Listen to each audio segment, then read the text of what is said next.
Bonsoir mesdames et messieurs, merci de vous informer sur RTI 1. Voici les titres sommaires de cette édition.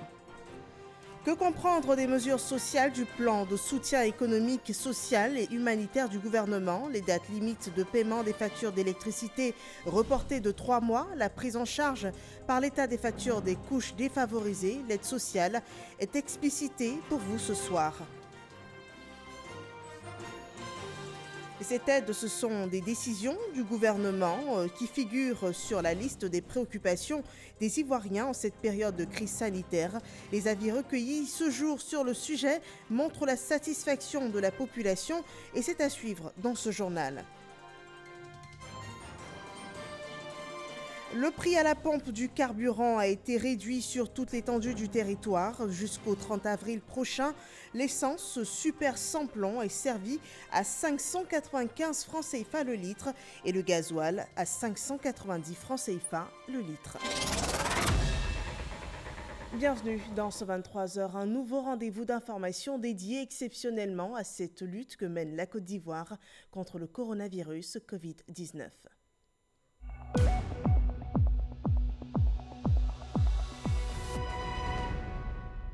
Ce mercredi 1er avril 2020, la Côte d'Ivoire a enregistré 11 nouveaux cas de Covid-19, portant ainsi le total des personnes contaminées à 190.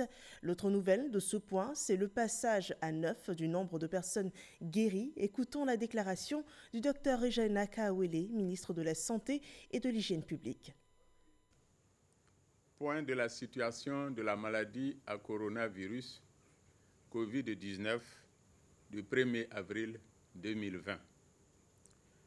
Le ministère de la Santé et de l'Hygiène publique a enregistré ce mercredi 1er avril 2020 11 nouveaux cas d'infection à Covid-19 sur 166 échantillons testés. Ceci porte à 190 le nombre total de cas confirmés. Ces 11 cas sont localisés dans la ville d'Abidjan et plus précisément à Cocody avec 45%. On note à ce jour 9 cas de guéris sur 190 cas confirmés et un décès sur 190 cas confirmés. Il est important de rappeler que les mesures de prévention restent à ce jour les moyens de lutte contre cette pandémie. Par ailleurs, devant l'apparition des signes tels que la toux, la fièvre et des difficultés respiratoires, veuillez contacter de toute urgence les numéros gratuits suivants: le 143, le 101, le 125 et le 119. Les équipes d'intervention rapide mises en place se rendront auprès de vous. Le ministère de la Santé et de l'Hygiène publique renouvelle son appel au respect des mesures de prévention individuelles et collectives qui ont pour but de freiner la propagation de la pandémie. Merci au personnel de la santé pour son engagement et son dévouement. Voyons à présent les chiffres de la pandémie dans le monde. 823 626 cas ont été confirmés ce jour. 40 598 personnes sont décédées et 206 pays ou territoires sont touchés. Sur notre continent, en Afrique, 3 778 cas ont été enregistrés. 96 personnes sont décédées et 42 pays sont touchés. C'est le point récent de l'Organisation mondiale de la santé. Intéressons-nous à présent à cet autre rendez-vous quotidien, le point presse du gouvernement, une plateforme d'information sur les actions engagées par le gouvernement ivoirien dans le cadre de l'état d'urgence lié au Covid-19. Et ce mercredi, le plan d'urgence d'approvisionnement des structures sanitaires en équipements médicaux et de protection a été expliqué. Ce plan sera exécuté en 10 jours sur l'ensemble du territoire national. La police nationale a également fait le point de ces actions, notamment dans le cadre de la surveillance de l'observation du couvre-feu. Mahama Traoré. C'est une commande de 28 milliards de francs CFA d'équipements médicaux que l'État a passé auprès des fournisseurs. En attendant la livraison prévue dans un délai maximal de 15 jours, la nouvelle pharmacie de la santé publique s'active L'entité se donne 10 jours à compter de ce 1er avril pour distribuer sur l'ensemble du territoire national les équipements déjà reçus des donateurs. La nouvelle PSP, en sa qualité de centrale d'achat et de distribution des produits pharmaceutiques, a été instruite par le ministère de la Santé au fin d'assurer la distribution de ces produits pharmaceutiques en urgence. Il s'agit pour nous d'assurer la disponibilité aux centres de santé de référence, c'est-à-dire les CHU, les hôpitaux généraux, et puis les districts sanitaires. Et les districts sanitaires auront en charge ensuite d'assurer cette disponibilité-là, cette distribution auprès des centres de santé et des autres ESPC qui sont sur leur aire sanitaire. On s'est donné en tout cas 10 jours pour que tout ça soit disponible dans les centres de santé publics. Seules les combinaisons et les tests de dépistage ne feront pas l'objet d'une distribution à grande échelle compte tenu de leur spécificité. Quant aux médicaments destinés au traitement symptomatique de la maladie à coronavirus, aucune inquiétude à se faire sur le niveau de stock disponible. Pour l'arsenal thérapeutique destiné à gérer tous les symptômes de l'infection virale est présent au niveau de la nouvelle PSP. Et c'est ce qu'on utilise, parce que vous avez vu qu'on dit qu'il y a des cas qui sont pris en charge dans les structures de confinement et de prise en charge. Donc c'est ces médicaments-là qui sont à chaque fois livrés, qui sont à chaque fois donnés sur la base des commandes que ces structures sanitaires font. Concernant le volet sécuritaire, les forces de sécurité en appellent au civisme vu le nombre grandissant des personnes interpellées pour violation du couvre-feu. Je voudrais donc ici en appeler au civisme de nos concitoyens et leur demander de cesser toute velléité d'infraction pendant le couvre-feu. Je voudrais par ailleurs vous indiquer que hier, il a été question de riposte vigoureuse désormais au niveau de la police nationale et des FDS, qui tout en respectant les principes de respect des droits de l'homme, continueront de rester fermes pour protéger les populations ivoiriennes. Parmi les 16 individus interpellés dans la nuit du mardi, 4 ont été identifiés comme auteurs d'un acte d'agression à l'arme blanche perpétré la semaine dernière dans la commune d'Abobo.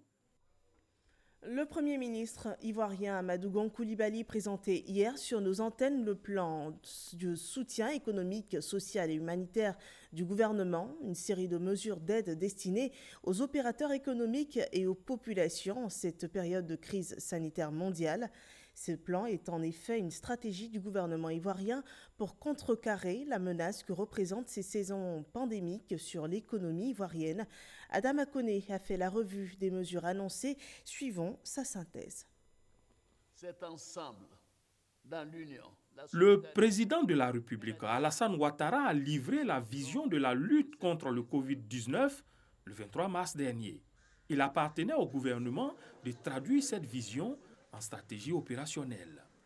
Le mardi 31 mars, le Premier ministre Amadou Gon Coulibaly est donc monté au créneau pour dévoiler le plan de riposte économique et sociale au Covid-19. Le diagnostic dressé fait ressortir une baisse considérable de la croissance projetée en 2020, passant de 7,2% à 3,6%. Estimation d'ailleurs valable que si la pandémie est maîtrisée en fin juin prochain. Les secteurs socio-économiques les plus touchés identifiés, les conséquences évaluées, le gouvernement peut alors définir d'abord son plan de mise à niveau, ensuite de relance de l'économie après la crise.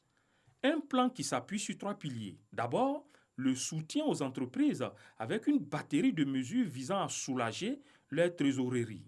Morceau choisi, remboursement des crédits de TVA en 2 semaines, paiement de la dette intérieure malgré la crise, report de 3 mois des taxes forfaitaires, suspension des contrôles fiscaux. Ensuite, l'appui à l'économie favorisant le maintien de l'outil de production. Ici, un fonds de soutien au secteur privé de 250 milliards de francs CFA et un fonds spécifique d'appui au secteur informel de 100 milliards de francs CFA sont annoncés. Le secteur agricole n'est pas oublié.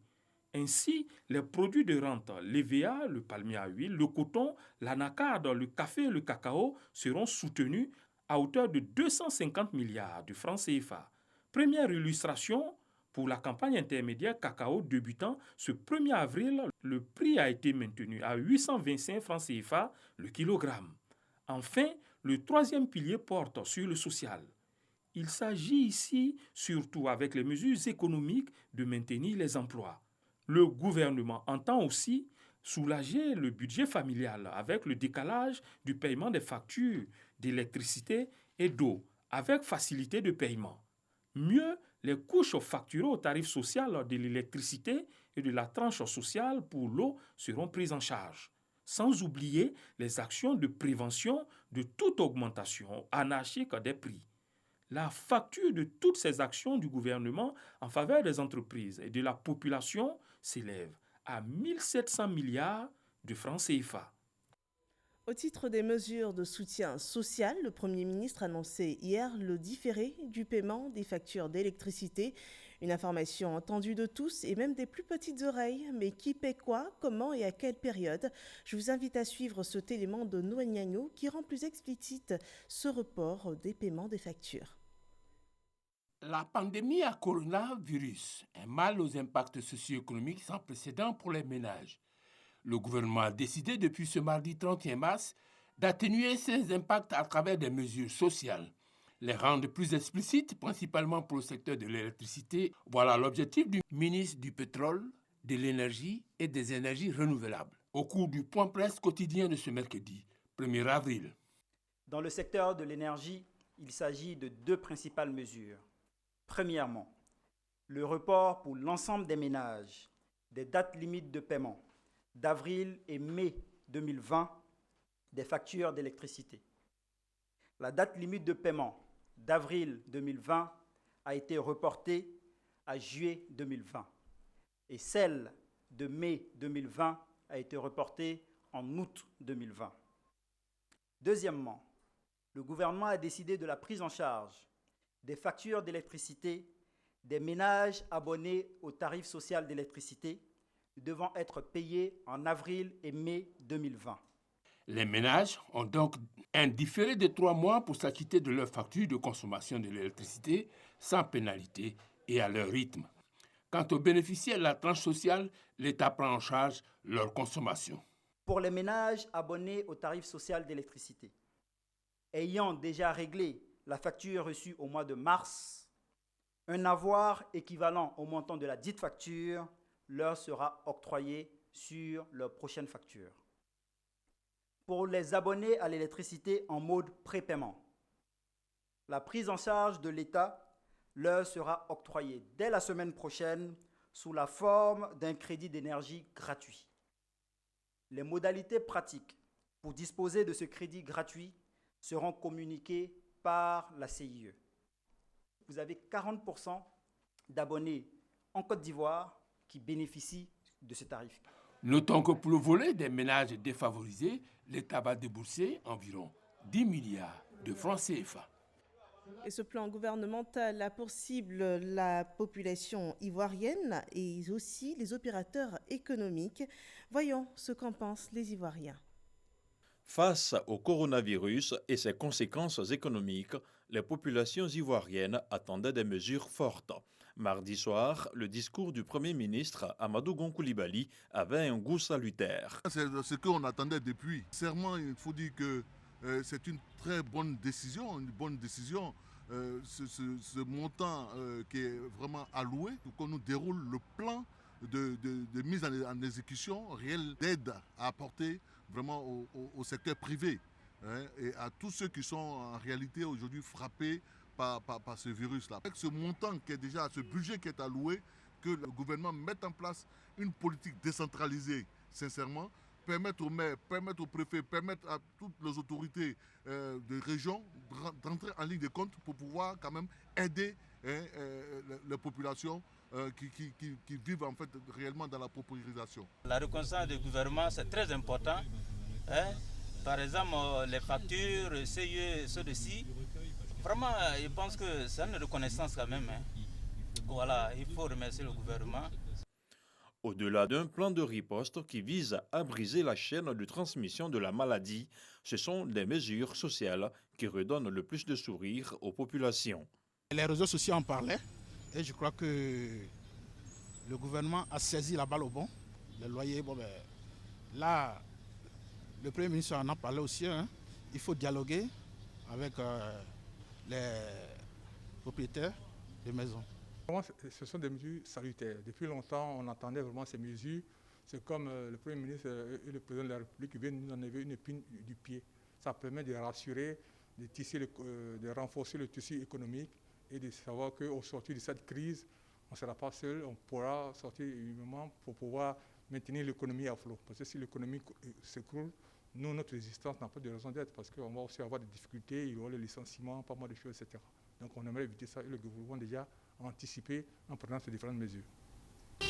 Conscient de cette période sanitaire, sociale et économiquement difficile, le gouvernement continue d'inviter les populations à la discipline, à la vigilance et à la solidarité pour bouter le Covid-19 hors de nos frontières.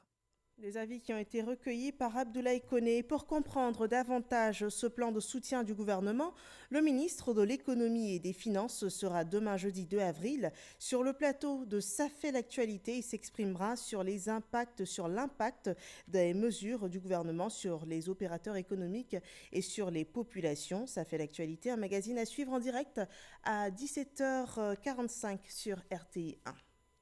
L'une des premières mesures qui encadre l'état d'urgence déclaré le 23 mars dernier, c'est l'instauration d'un couvre-feu de 21h à 5h du matin. Une semaine après l'entrée en vigueur de cette mesure, comment les Abidjanais vivent cette situation? Cheikh Koné a visité quelques familles du district d'Abidjan. Son reportage. Il est 21h, passé de 35 minutes. Nous sommes à Abidjan, commune de Cocody. Boutique fermée, rue déserte. C'est l'image d'une ville en guerre contre le coronavirus. Depuis le lundi 23 mars, tout déplacement sur le territoire national est interdit de 21h à 5h du matin. Une mesure qui vient changer les habitudes de nombreux ménages dans la capitale économique, notre champ d'investigation. À la Riviera Akwedo, chez la famille Pango, on essaie tant bien que mal de tuer l'ennui sous des airs de l'hymne national, une manière d'entretenir la fibre patriotique face à la pandémie.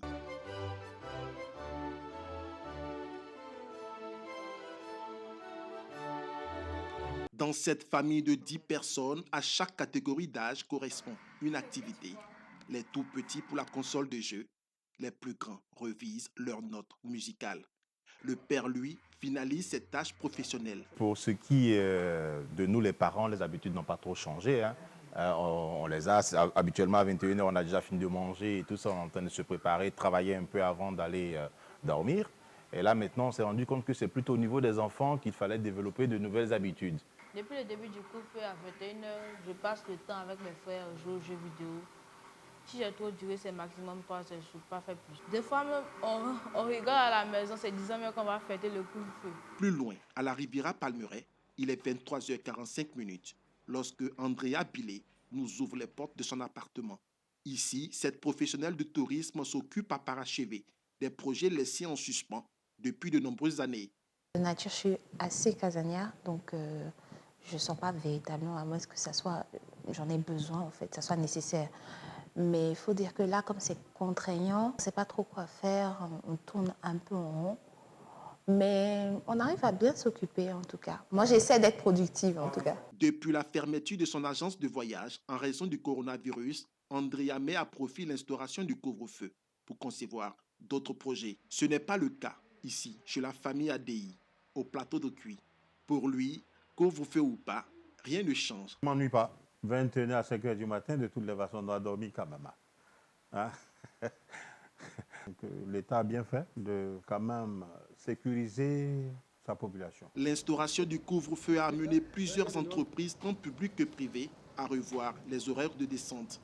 Arthur Comlan est cadre chez un opérateur de téléphonie mobile dans la commune du Plateau et réside à Yopougon. Ses horaires de descente ont été ramenés à 4 heures plus tôt, c'est-à-dire de 19h à 15h. On est obligé de respecter les consignes du gouvernement pour éviter que la maladie ne se propage.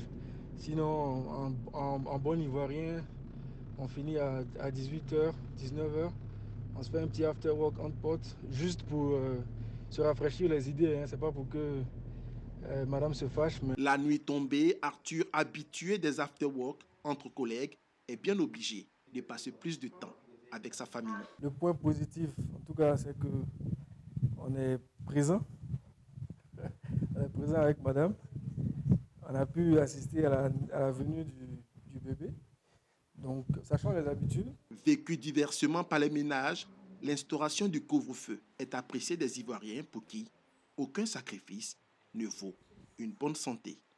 Et en plus du couvre-feu, la décision d'isoler le Grand Abidjan du reste du pays est une autre mesure forte de l'état d'urgence.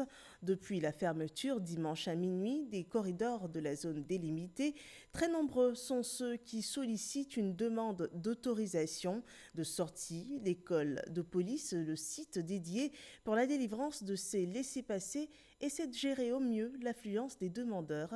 Grace Kando nous rapporte l'ambiance sur place. Véhicules stationnés, affluence visible, nous sommes à l'école de police d'Abidjan-Cocody, lieu indiqué pour l'acquisition des laissez-passer, des personnes venues retirer ou déposer des formulaires de demande de déplacement. C'est le 18 février que mon grand frère est décédé. L'enterrement, c'est le 3. Hier, on a déposé, ce matin, on vient, on nous refuse parce qu'on dit non, c'est les funérailles. Quand on nous trouve la solution pour pouvoir l'enterrer puis venir. J'ai mes employés à Maféré. Je suis venu pour retirer l'autorisation qui va me permettre d'aller les payer. Je suis arrivé à 7 h. Là, il est midi. Et jusque-là, je n'ai pas encore été reçu. C'est difficile pour les autorisations de sortie du territoire. Les mesures barrières foulées aux pieds par les récurrents qui ne respectent pas la distance de sécurité. C'est dans notre intérêt, c'est pour la santé des Ivoiriens, mais vraiment, ce n'est pas encore bien organisé. Vous n'allez pas fuir les maladies en ville pour venir en avoir à l'école de police. Ça, ce n'est pas possible. Et donc, nous avons donc décidé, dans ces conditions-là, que les agents passent dans les rangs, récupérer les dossiers des uns et des autres, les faire enregistrer et leur donner rendez-vous dans 48 heures maximum pour qu'ils viennent chercher la réponse à leurs demandes. Plus de 500 demandes d'autorisation de sortie ont été enregistrées pour cette deuxième journée, en plus des 350 la veille. Ils prennent donc les demandes de formulaire, ils les remplissent sur place et puis par la suite, une fois c'est déposé, ils attendent 48 heures maximum pour avoir une suite. Il y a des gens qui sont nécessiteux, qui sont vraiment dans l'urgence de se déplacer. Ceux par exemple qui ont un corps ici, qui veulent accompagner au village, maximum 2 personnes pourraient accompagner donc la dépouille au village. Ceux-là, c'est obligé. Mais ceux qui ont des corps déjà au village, il faut appeler les parents, leur dire de vraiment vous excuser, que vous ne serez pas à ces funérailles, leur envoyer au besoin les moyens par des voies indiquées pour qu'ils le fassent. Selon le commissaire Bleu Chalmagne, toutes ces mesures visent à arrêter la propagation du Covid-19. Et nous sommes tous tenus de respecter ces mesures barrières édictées par le gouvernement. Les forces de défense et de sécurité ne sont pas exclues. Le général Vagando Diomandé, ministre de tutelle, s'est assuré ce 1er avril du respect strict des recommandations au péage d'Atingué et au corridor 1 et 2 d'Azagué à Boussanogo. S'assurer de l'application effective des mesures barrières par les forces de sécurité et de défense. C'est le sens de la visite du ministre de la Sécurité et de la Protection civile Vagando Diomandé au péage d'Atingué et au corridor 1 et 2 d'Azagué.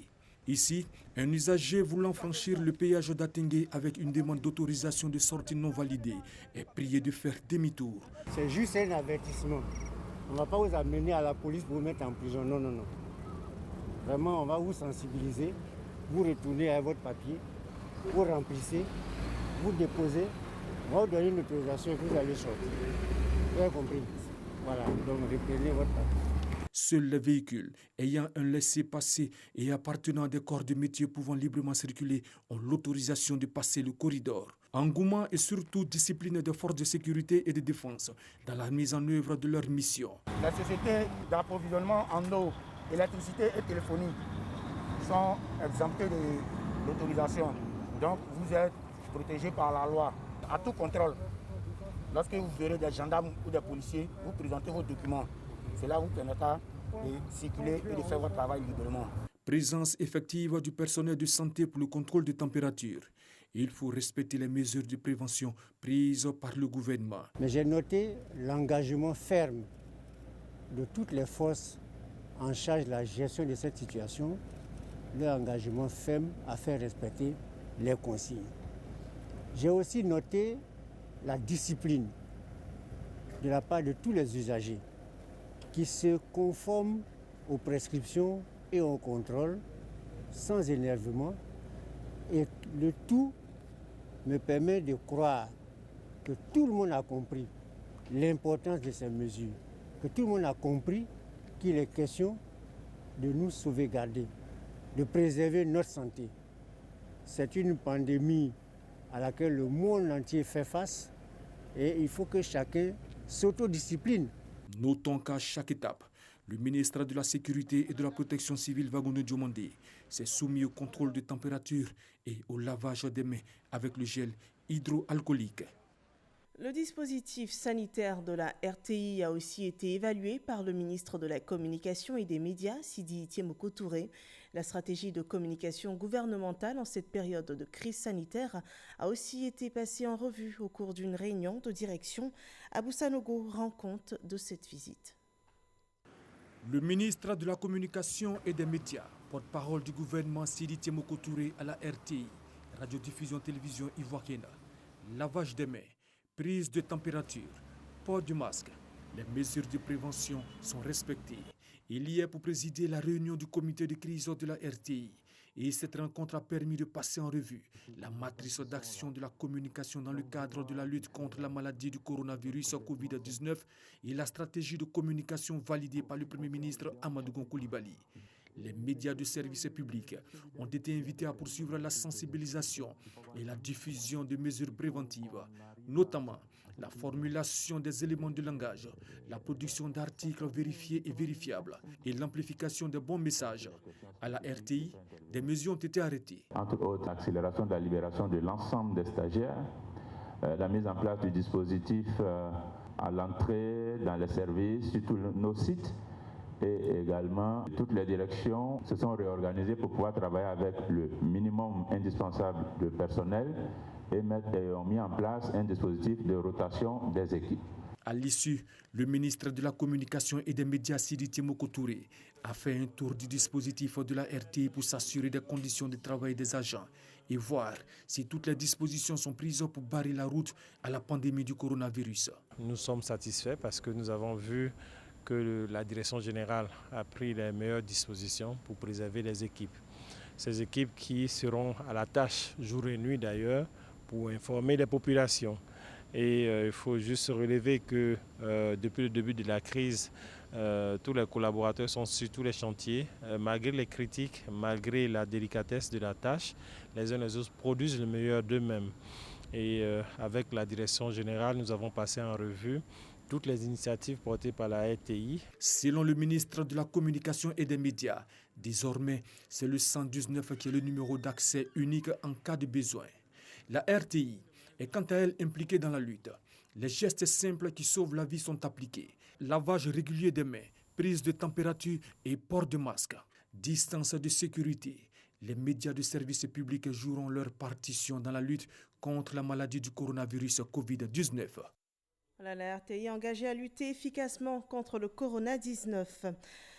Le communiqué à présent de la Haute Autorité de la Communication Audiovisuelle, la HACA, relatif au traitement par les médias audiovisuels de la pandémie à coronavirus Covid-19. La Haute Autorité de la Communication Audiovisuelle, HACA, note avec satisfaction que depuis le déclenchement de la pandémie à coronavirus Covid-19, les médias audiovisuels de service public, les médias audiovisuels privés, commerciaux et non commerciaux prennent une part très active dans la diffusion des messages de sensibilisation des populations sur les mesures à observer pendant cette période, ce aussi bien en français que dans les langues locales. La Haute Autorité de la Communication audiovisuelle encourage les médias audiovisuels, notamment les radios de proximité, proximité les radios rurales, locales et confessionnelles à poursuivre cette mission de haute portée citoyenne et sanitaire. Dans cette perspective, elle invite à ne relayer que les informations officielles émanant du gouvernement et des autorités engagées en charge de la santé et de l'hygiène publique ou de la salubrité, s'abstenir de diffuser ou relayer les informations dont l'origine, la véracité et l'exactitude ne sont pas établies, faire davantage preuve de responsabilité dans la maîtrise des antennes lors des émissions interactives sur les questions relatives à cette pandémie afin d'éviter toute stigmatisation ou propos susceptibles de créer une psychose sociale. La autorité de la communication audiovisuelle s'est comptée sur la contribution et la mobilisation de tous les opérateurs audiovisuels à lutter contre la propagation du Covid-19. Un communiqué signé à Abidjan le 30 mars 2020 du président Maître René Bourgoin. Le tout, Bingerville est engagé dans la lutte contre le Covid-19. Les communautés de la ville sensibilisées au respect des mesures barrières ont reçu des kits d'hygiène et de protection. Une action sociale du Premier ministre Amadou Coulibaly que nous rapporte Kolo Coulibaly. Chefferie traditionnelle, communauté villageoise, quartiers, grains, hôpitaux, marchés, sans oublier les forces de sécurité, police et gendarmerie. Aucun secteur n'est oublié dans cette vaste campagne des mouvements et organisations de soutien au Premier ministre Amadou Coulibaly à Bingerville. Au nom du chef du gouvernement, ses leaders de jeunesse à leur tête, le président de l'Alliance pour le changement ont fait don de matériel de protection et des centaines de kits d'hygiène à la population de Bingerville, notamment les couches défavorisées. Je vous dis merci au Premier ministre pour ce geste qu'il fait à l'endroit des populations.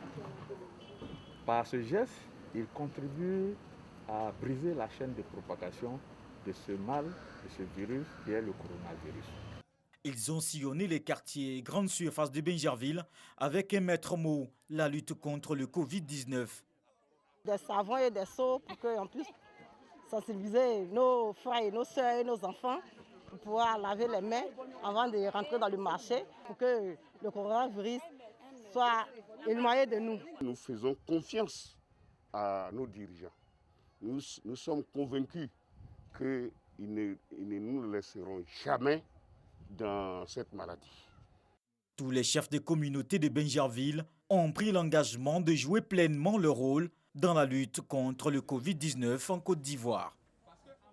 Les couches vulnérables de la population ne sont pas oubliées dans cette période de crise sanitaire mondiale. Les défavorisés de plusieurs communes à travers le pays ont reçu des vivres et des kits d'hygiène et de protection. Sephora Zegui revient sur cette action sociale du gouvernement. Mieux vivre la situation actuelle, c'est être bien équipé et avoir des provisions en réserve. Les populations les plus démunies n'ont pas été oubliées dans cette période. Mariatou Kone offre des vivres et non-vivres à plusieurs communes de Côte d'Ivoire. Ces dons du gouvernement seront redistribués par les élus locaux. Je voudrais réitérer mes remerciements auprès de Madame la ministre et à travers elle, bien entendu, à tout le gouvernement pour les efforts qui sont consentis. Visiblement consentis, ça se sent, mais nous savons que la situation n'est pas facile. Chacun de nous a essayé d'apporter ce qu'il peut. À Maféré, dans les marchés, nous avons apporté notre petite contribution. Et aujourd'hui, voilà que le gouvernement, par le biais de Madame la ministre, nous offre ce gros cadeau.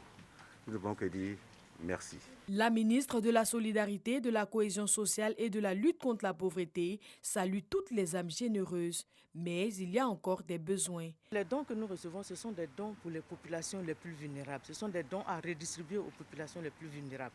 Vous avez vu la ministre de la Salubrité en train de nettoyer les villes. Elle a besoin de produits pour continuer ce travail-là.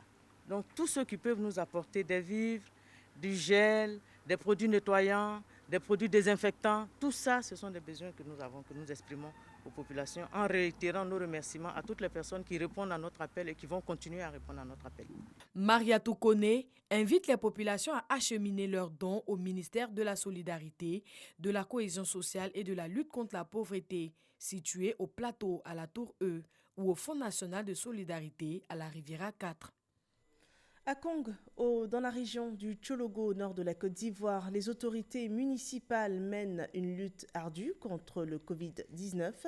Les populations sont sensibilisées avec fermeté au respect des mesures barrières. Le rapport de Kader Sogodogo. Des produits d'hygiène de tout genre.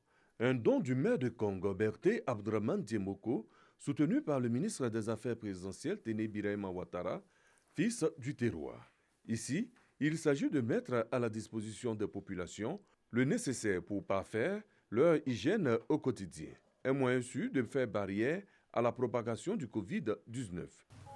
Le maire nous a recommandé de dire à tous ses frères et sœurs que respecter ses instructions ne veut pas dire qu'on n'aime pas son frère, on n'aime pas sa sœur. Au contraire, c'est une manière de démontrer qu'on aime son frère et sa sœur. D'éviter de nous saluer. On ne sait pas qui porte la maladie. Vaut mieux prendre nos précautions. Parce que cette maladie est très dangereuse. Elle est mortelle. Kong est célèbre de par sa mosquée historique. Pour la première fois, la mosquée centenaire a dû fermer suite aux mesures prises pour freiner le coronavirus. Au cours de cette cérémonie, le conseil municipal, avec à sa tête Berté Abdraman Diemoko, a tenu à afficher sa fermeté quant au respect de cette mesure. La mosquée de l'Arabie Saoudite est fermée. La Umrah a été annulée. Dieu n'a pas dit d'aller se tuer.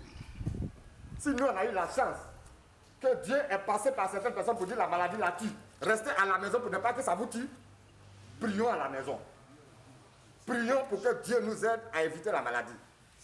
À Kong, chacun devra rester chez lui pour les 5 prières quotidiennes. Une bonne nouvelle à présent pour les automobilistes. Ils ont pu observer depuis ce matin la baisse du prix du carburant, moins 30 francs pour le super et moins 20 francs CFA pour le gasoil. Le constat de Cheikh Koné. Depuis ce 1er avril, le litre du carburant super, initialement de 625 francs CFA, est passé à 595 francs CFA. Quant au gasoil, le litre coûte désormais 590 francs CFA, contre 610 francs CFA au mois de mars dernier, soit une baisse respective de 30 francs et 20 francs CFA sur les litres de chacun de ces hydrocarbures. Dans la plupart des stations-service visitées ce 1er avril, les nouveaux tarifs ont été fixés en début d'après-midi. Une nouvelle bien accueillie par les automobilistes. Je viens d'arriver à la station, le prix du carburant est diminué. Ouais, franchement, on a remercié le gouvernement. C'est une très bonne chose. C'est une très bonne chose avec cette période difficile que le pays traverse, que tout le monde entier d'ailleurs même traverse. Je pense que c'est une très bonne chose d'aider la population et d'aider aussi les transporteurs. Un chauffeur, je trouve que c'est bon, ça va nous arranger un peu avec la situation du pays. Ça peut nous arranger un peu. Ces nouveaux prix s'appliquent impérativement du 1er au 30 avril dans toutes les stations-service sur l'étendue du territoire national. Notons que les cours du pétrole sur le marché mondial ont fortement baissé, atteignant le seuil des $25 en raison de la crise du coronavirus. C'est ici que s'arrête ce journal. Merci de nous avoir suivis. N'oublions pas de respecter et de faire respecter les mesures barrières pour éviter d'être contaminés par le coronavirus. Je vous retrouve demain pour un autre journal. Bonsoir chez vous.